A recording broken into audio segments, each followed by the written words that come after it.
Hello again and welcome back to English Today.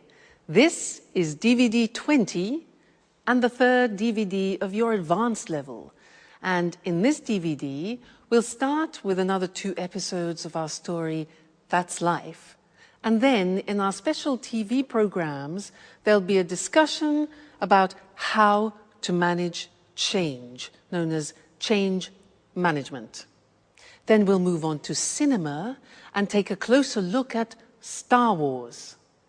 Then, in the grammar section, we'll look at ways of expressing your opinions in English.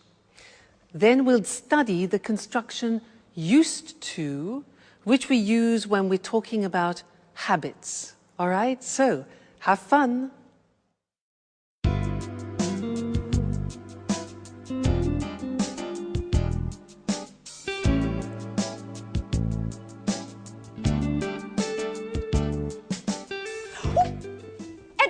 Stop!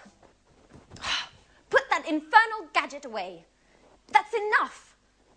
There's a limit to everything, you know. Great. That's it, Anne. Go on like that. You are fantastic. Oh, fantastic, my eye. I told you to cut it out. Alice! Alice! Yes, Anne, what can I do for you? Stop laughing. Oh, Anne, and tell your director friend to give it a rest. And put away that damn video camera. I absolutely do not want to be filmed like this. Have I made myself perfectly clear? Hi, Alice. Hey. Good morning, Edward. Can't stop working, eh?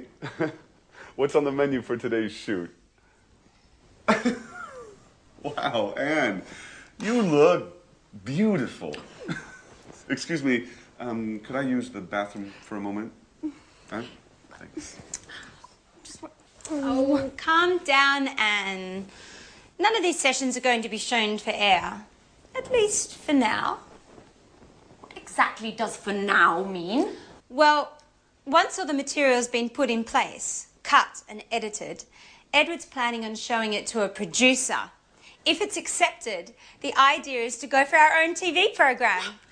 Isn't that a great idea? What? Yeah. Producer? Television? Mm-hmm. Let me in, Jack. Let me in. No, let me in. Oh, oh, oh, let me in. Oh.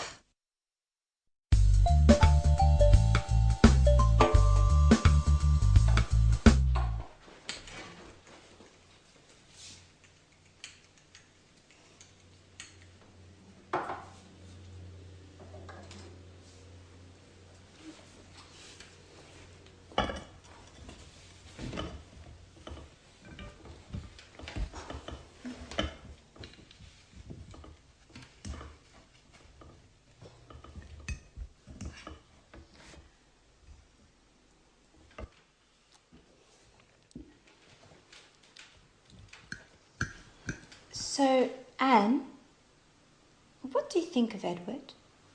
In what sense? As a man or as a director? Do you really have to ask?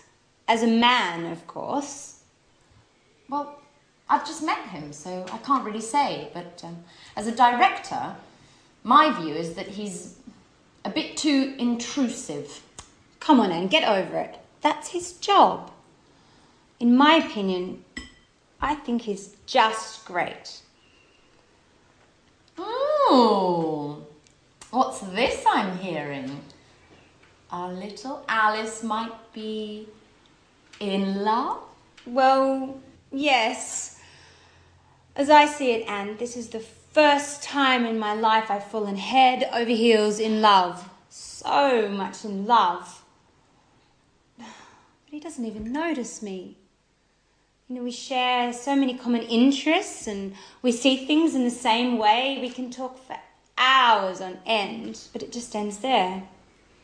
He looks on me as a good friend. Nothing more, nothing less. You know, I'm really not used to that role. Usually I'm the one to keep others at bay. Yes, I remember. Tom, Frank, David. How many broken hearts have you left behind? So tell me, have you asked Edward how he feels about you? No, of course not. Look, Edward isn't interested in some relationship. He's profound and introspective, spiritual. He's a person who enjoys observing and analysing others. Yes, if you ask me, too much so. Anyway, I can't agree with you, I'm afraid. Even spiritual beings, personal longings, I think you should tell him. And who knows, your Edward might be much more human than you think. Oh, maybe you're right. But I have to think of a special way to show him just how I feel. Maybe I should see what my horoscope has to say. Yes, I've just had a brilliant idea.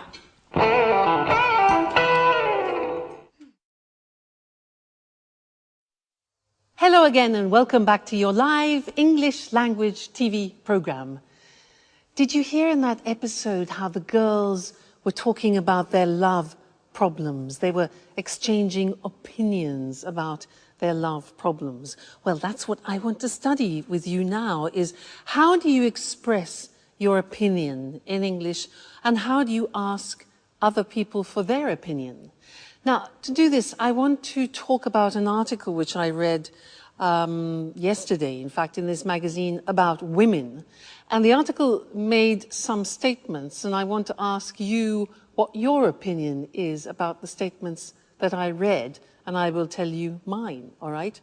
Well, I read this. Women are less rational than men. Women are less rational than men. What do you think about that? Yeah, well, I can go along with that. I agree in a way women are more emotional and more instinctive, yeah? Do you agree? Next thing. Other thing they said is women are less intelligent than men. Women are less intelligent than men. Now, what do you think about that? Well, I totally disagree with that. I don't know about you. Women are less intelligent than men. Who wrote this article? Men are stronger than women. Do you agree? Well, yeah, I mean, physically, men usually are stronger than women. Maybe emotionally and morally, we could debate the fact. Yeah? Maybe? Okay. Next one. Men make better leaders than women. Do you agree with that? Yeah, up to a point. I mean, most of the leaders in this world are men. But maybe it's because women haven't had enough chance to be leaders yet. Who knows? All right, and the last one is a woman's place. A woman's real place is in the home. What do you think about that? I totally agree. A woman's place should be in the home. This article. Let's move to language. Maybe it's better. Let's talk about the language we use when we give opinions. And let's use the screen. So, asking for somebody's opinion, how can you do that? Well, you can say, what do you think about that? What do you think about that? Simple question. Or, what's your opinion? We can also ask, what do you feel about that, which is more related to emotions rather than to the intellect. So, what do you feel about that? Or, what are your thoughts? What are your views about that? All right, so those are all ways of asking for somebody's opinion. When you want to give your opinion, you can say, I think, I feel, in my opinion, we should. My view is that we should, my view. Or as I see it, I think we should. All right, so that's giving opinions. Now, often you want to talk about agreement. Now, How do you ask a person for agreement? We don't say, "Are you agree?" Many languages translate that wrongly. It's not "are you agree," but "do you agree with me?" All right? Do you agree? Be careful. Do you agree? Another alternative is "do you go along?" Go along means have the same opinion. Do you go along with that? All right? Now, imagine that you want to agree totally with someone. Do you agree with that? Exactly. You can say, "I totally agree with you." "I completely agree with you."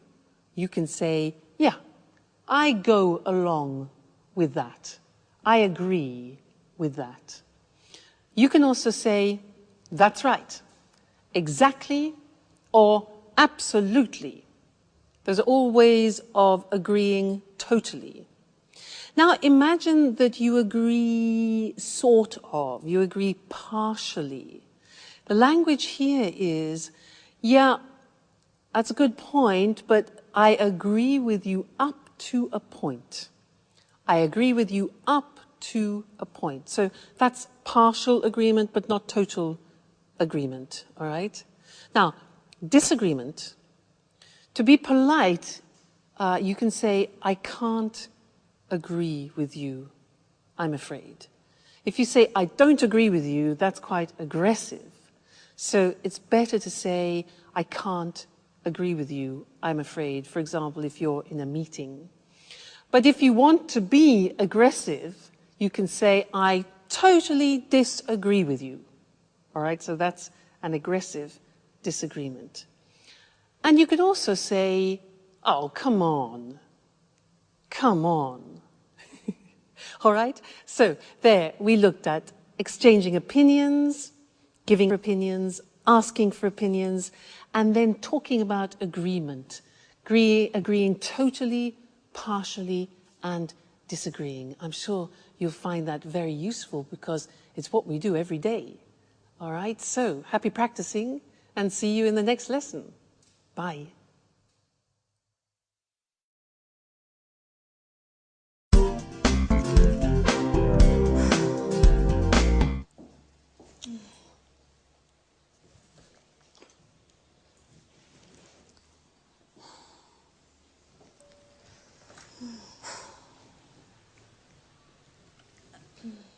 Alice? Are you feeling okay? Oh, yeah. Hi, Anne. I'm just preparing a little lunch for Edouard. Edouard? What's with the French accent? I thought you said he was Canadian. He is, from the French part. His mother's French, so he's fully bilingual. Well, now that you mention it, I had noticed a slight French accent. Oh, yes. Isn't it adorable?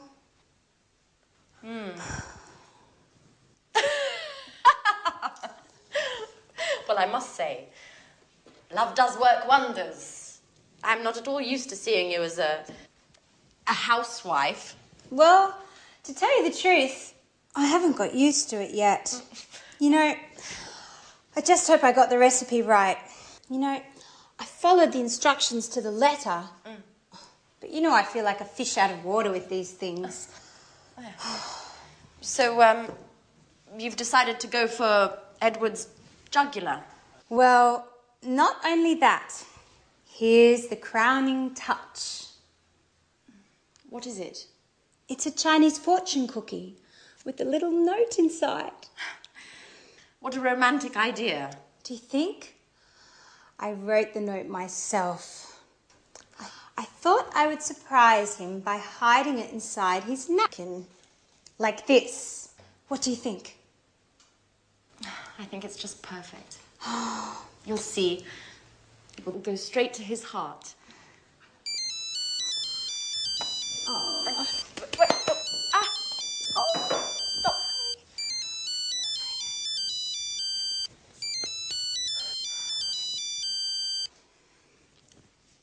Hello?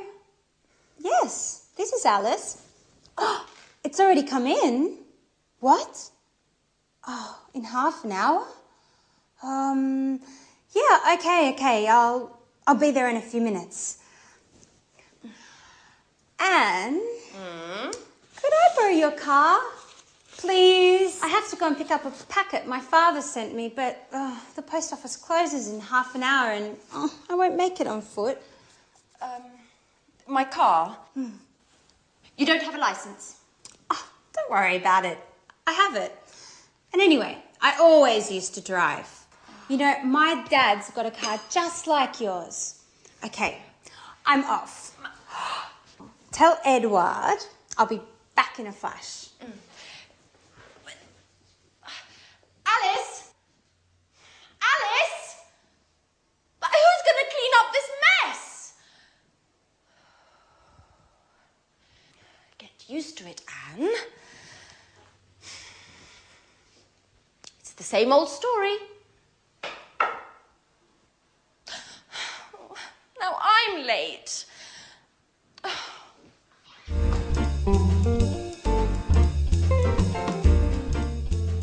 Oh, I can't believe I always get myself into these situations. I'm late and here I am helping Alice with her grand plan. I am. Oh, hello. Oh, that smells great. My compliments to the chef. Oh, no, Edward. It's not like you think. I have to go. I've got a meeting with my boss. Alice has just gone out. She told me to let you know that she'll be returning soon. Bye-bye. Well, I'm starving. What's this? A little note? A little delight for the man who's got my heart racing. What? What's this all about? There must be some mistake. Oh, well, yes, this is my napkin. Who could have written this? Oh my God! Anne! But she was just here and she was so shy. This is getting interesting. Anne is very cute. So what am I going to do now? I'm not used to these things. Now, where has it gone? Well, it's not here. It's not there either. Edward? Yes? Have you seen my mobile phone? Oh, no, here it is. Thanks.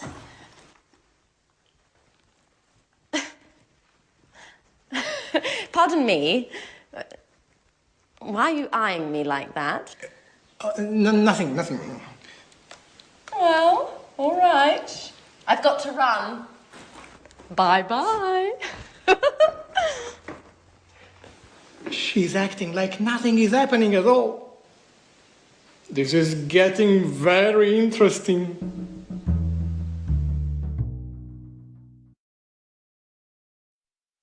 Hello again and welcome back. Did you notice a grammatical form that they used to and get used to? Did you pick that up when they were speaking? Because these are forms that we use in English when we're talking about habits. It's not an easy form, and I'd like to teach you that now. And to do that, to give you an example of the grammar in action, I want to talk to you about when I moved to Italy and I lived there for some time, and I had to change some of my habits. I had to adopt some Italian habits. I had to get used to new things, all right? So I'm going to use the grammar construction as I talk about this. Try and listen and pick it up. Now, I wrote a list actually because really fascinating. You would think that Italy and England being very close wouldn't be very different, but in fact there are some noticeable differences. For example, driving on the right. I had to get used to driving on the right. In England, we drive on the left. So you can imagine it's a question of life and death. So the first thing was I had to get used to driving on the right. You hear that? To get used to driving on the right. Now that means that I had to adopt a new habit, to get used to doing something. We'll look at the grammatical form after. For now, just listen how I use it, all right? Another thing. Oh yeah, Italian driving. I had to get used to Italian driving. Red lights are not really red lights. Red lights, traffic lights, are negotiable. And I had to get used to being very flexible driving on the roads in Italy, I can assure you. Now, speaking Italian. Now, when you speak Italian, you divide the world into masculine and feminine. And you know that in the English language, we don't have masculine and feminine. For table is neutral, whereas in Italian, it can be masculine or feminine. For example, a computer is masculine. So I had to get used to dividing my world into objects, which are masculine, and feminine, which for an English person is really quite a challenge. So another thing was rolling my R. In English, we don't say R. It doesn't exist. But in Italian, for example, if you want to say red, you have to say rosso. R. It took me 1 year to learn R. So I had to get used to rolling my R. Terrible. Coffee. In England, we have mugs of coffee like this. In Italy, I had to get used to small amounts of strong coffee. So that was a new habit. But then I found cappuccino, so that was the alternative. And the last thing that I had to get used to was the Italians gesticulating. The Italians use many gestures like oh, and they use their shoulders, oh, and noises as well. And when I saw Italians in the street at the beginning, I thought they were always arguing. But in fact, they're not. It's a normal way for the Italians to gesticulate. So I had to get used to reading the language as not necessarily aggressive. All right, so that's some of the things I had to get used to, all right? Let's go and look at this grammatical form now because it's not easy to use, all right? Let's look at the screen. So to get used to is followed by the gerund form.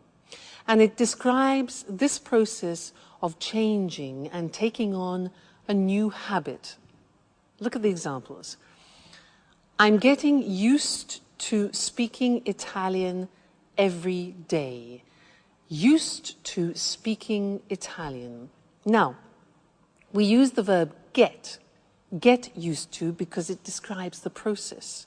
And you can put the verb get into any tense, present tense, past tense, future, no problem.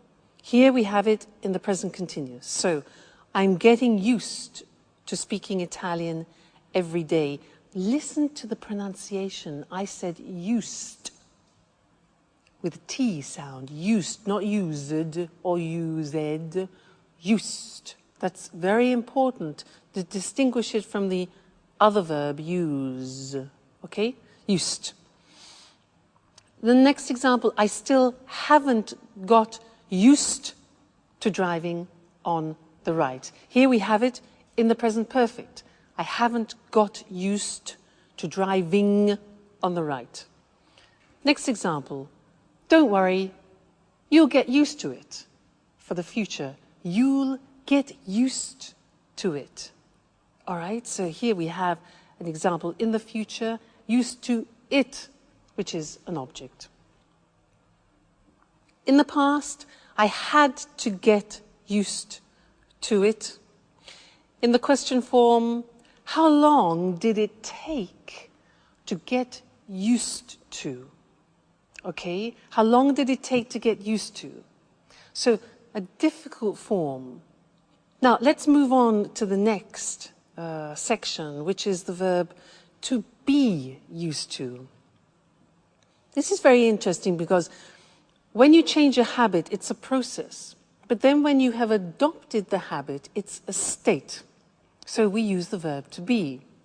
The examples. I'm used to getting up early in the morning. That means that now I do it regularly with no problem. I am used. We use the verb to be for the state. He isn't, negative, used to working alone.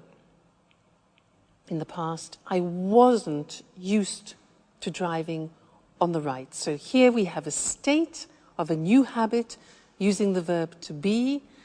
To get used to do something is adapting a new habit. It's the process. So that's a difficult grammatical form, but it's the only way in English that you can describe taking on new habits. So it's terribly important for you to learn. Don't worry, you'll get used to it slowly but surely. Okay, bye for now.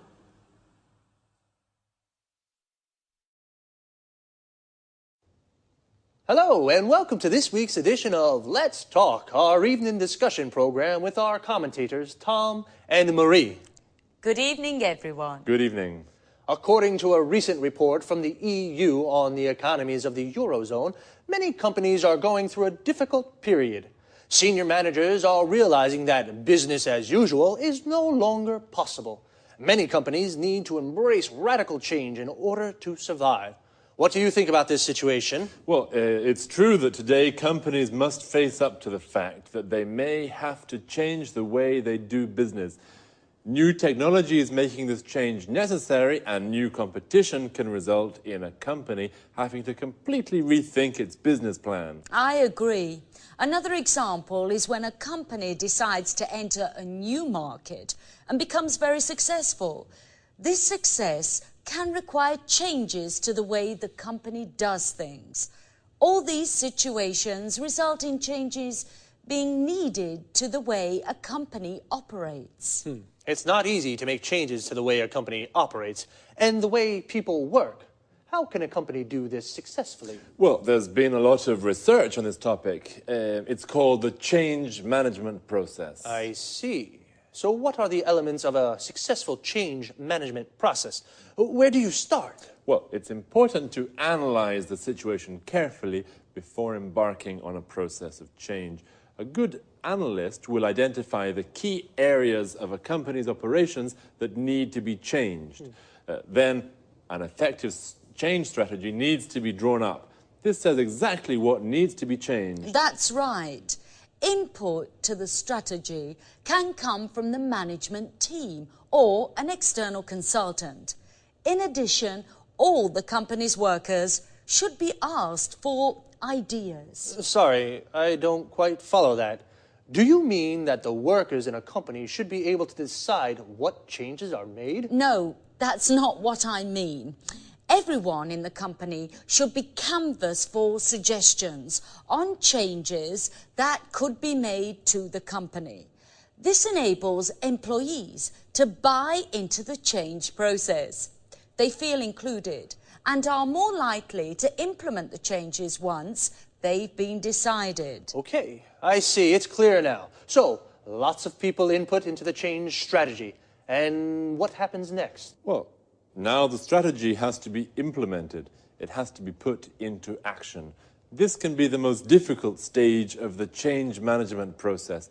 Staff need to be told about the changes, and some may need training on new ways of doing things.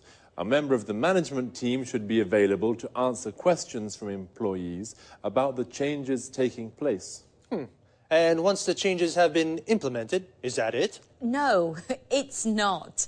It's very important to consolidate the changes to make sure that employees don't go back to the old way of doing things. A manager should be chosen to act as a champion for the changes and should collect feedback from the employees to see what they think about the changes. This champion should praise employees who have implemented the changes. Of course, It's very important to raise the morale of staff at this time. Otherwise, there is a risk that they'll revert back to the old way of doing things. So it's quite a complex process.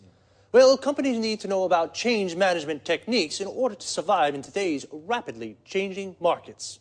Thanks to Tom and Marie for their explanation on how to bring about change in a company. Goodbye, Eric. Goodbye. And goodbye, everyone, and see you again next week for another edition of Let's Talk. So, the change management process is the process a company uses to change the way it operates. Due to new technologies and new competition, many companies have to rethink their business plan.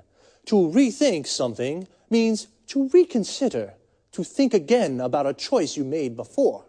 A business plan is a strategy for running a company. Remember, to run a company means to manage it. Companies have to embrace change. To embrace something means to accept it and put it into practice. So, to embrace change means to start making changes. Companies must face up to the fact that they have to change the way they do business. To face up to something means to accept a difficult situation exists. So, how does the change management process work? First, an analyst identifies the areas that need to be changed. An analyst is an expert who looks at all the elements of a situation. He analyzes a situation. Everyone in a company should be canvassed for suggestions. To canvass means to ask people for their opinions. This enables employees, the people who work in the company, to buy into the changes. To buy into something means to believe in something. Then a strategy is drawn up. The phrasal verb to draw up means to prepare. We use it for documents. For example, you draw up a contract. The strategy must then be implemented. To implement means to put into action. Once the strategy is implemented, it's important to consolidate it. To consolidate it means to make stronger. And employees should be asked for feedback to see what they think of the changes. Feedback means opinions about something. Well, folks, we've come to the end of today's program. See you again soon. Good morning, everyone, and welcome to another edition of Talk Cinema. This morning, we'll be talking about the most famous of all science fiction sagas, Star Wars. As always, in the studio with me is Sanjeev Gupta, our cinema expert. Welcome, Sanjeev. Hello, Lucy. Hello, everyone. A question to start with, Sanjeev. Just how many films make up the Star Wars saga? 6 in all. And how many of these have you seen? All 6, of course. And you? 4, I think. When was the first film made?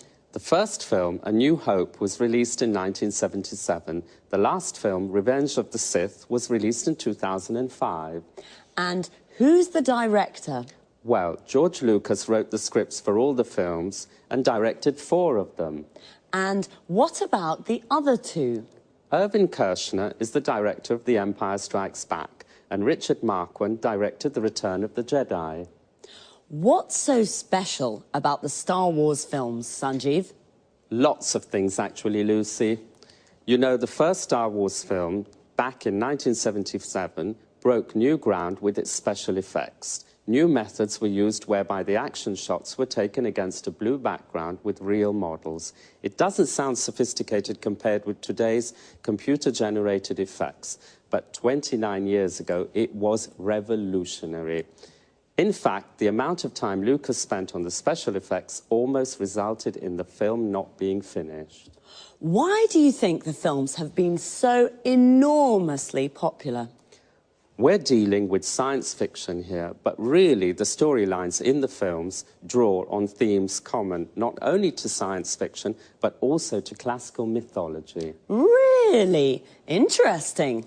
Yes, then there's the obvious struggle between good and bad. There's the famous force, the energy field that can be used for good but also for bad. Love plays a big part in the saga, as does the eternal struggle for power and domination. Love, power and domination, yes. So, have the films made a lot of money? It's been estimated that the films, along with the TV series, books and video games that have been made around the Star Wars theme, have generated $20 billion over the last 29 years. So, $20 billion, yes, that's rather a lot of money. And what about the music in the movies? I really love the music. Yes, I think the music has played an important role in helping people to remember the films. John Williams composed the scores for all 6 films. The style he uses has changed as the years have gone by. In the first films, he associated leitmotifs with each character, quite a simple approach. In the later films, he changed his mind and took a richer, more sophisticated approach to the music. One last question. Is the saga definitely complete now? I wouldn't bet on it. There are rumours that George Lucas may be working on a sequel, but for television, not for the cinema. So, we may be seeing Luke Skywalker again soon. Wonderful. Well, thanks, Sanjeev, and goodbye. Goodbye. To all of you and Sanjeev, may the Force be with you. Goodbye. Now, let's have a look at some of that vocabulary we just used. So, 6 films make up the Star Wars saga. To make up something here means to go together to form the whole of something. The 6 films form the entire saga. To make up something is a phrasal verb that can also mean to invent something. For example, I made up a story means I invented a story. The first Star Wars film was released in 1977. We say a film is released when it can be seen at the cinema for the first time. It broke new ground with its special effects. To break new ground means to do something for the first time. It broke new ground because it was the first film to shoot the action shots with real models. An action shot is a scene of a film with action. For example, a car chase or a battle. And what are special effects? They're visual effects added to a film after the shooting has been completed. The shooting is the filming process of a film. The special effects used in the first Star Wars films were not very sophisticated compared with the computer-generated effects of today's films. Computer-generated effects are special effects that are made using a computer. The soundtracks of the Star Wars films have also become very famous. The soundtrack of a film is its music. In the first films, John Williams, the composer of the soundtracks, associated leitmotifs with each character. A leitmotif is a reoccurring musical or visual theme associated with a particular character, situation, or emotion. Well, we have, as usual, run out of time, so goodbye for now.